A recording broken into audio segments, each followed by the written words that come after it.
महाराष्ट्र मित्रांनो, लेट पण थेट ऑस्ट्रेलिया दौऱ्यासाठी टीम इंडियाची घोषणा झालेली आहे आणि कमबॅक झालंय ते म्हणजे हिटमॅन शर्मा, रोहित शर्मा आणि रन मशीन विराट कोहली आपल्याला पाहायला मिळणार आहे या दौऱ्यामध्ये. कारण T20 वर्ल्ड कप नंतर आज पहिल्यांदाच आपल्याला खेळताना दिसतील ते म्हणजे विराट कोहली आणि आपला हिटमॅन रोहित शर्मा.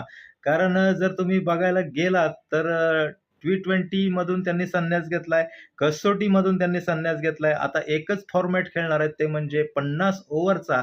परंतु दुःखाची गोष्ट एकच आहे ती म्हणजे हिटमॅन शर्मा, रोहित शर्मा असताना 50 ओव्हरचा कर्णधार पहिल्यापासून असताना त्याला कर्णधार पदावरून काढलेलं आहे आणि कर्णधार पद शुभमन गिलला दिलेलं आहे. आज जर तुम्ही बघायला गेला तर टेस्ट क्रिकेटमध्ये शुभमन गिल कर्णधार आहे. T20 मध्ये बघायला गेला तर शुभमन गिल उपकर्णधार आहे. तर मग 50 ओव्हरचा फॉर्मॅट जर हिटमॅन शर्मा उपलब्ध असताना जर तुम्ही शुभमन गिलला देत असाल तर हे चुकीचं आहे. कारण आपल्याला विश्वविजेता बनवून दिलंय ते म्हणजे हिटमॅन शर्माच्या कर्णधारपदी असताना आपल्याला T20चा वर्ल्ड कप मिळालेला आहे.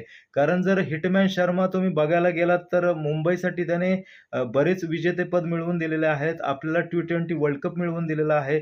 एक फलंदाज चांगलाच आहे, परंतु कर्णधारासाठी एक लक लागतं. ते लक होतं ते हिटमॅन शर्माकडे आणि आता 2027 मध्ये 50 ओव्हरचा वर्ल्ड कप येतोय आणि ते लक आपल्याला हवं होतं 50 ओव्हरच्या वर्ल्ड कपसाठी सुद्धा.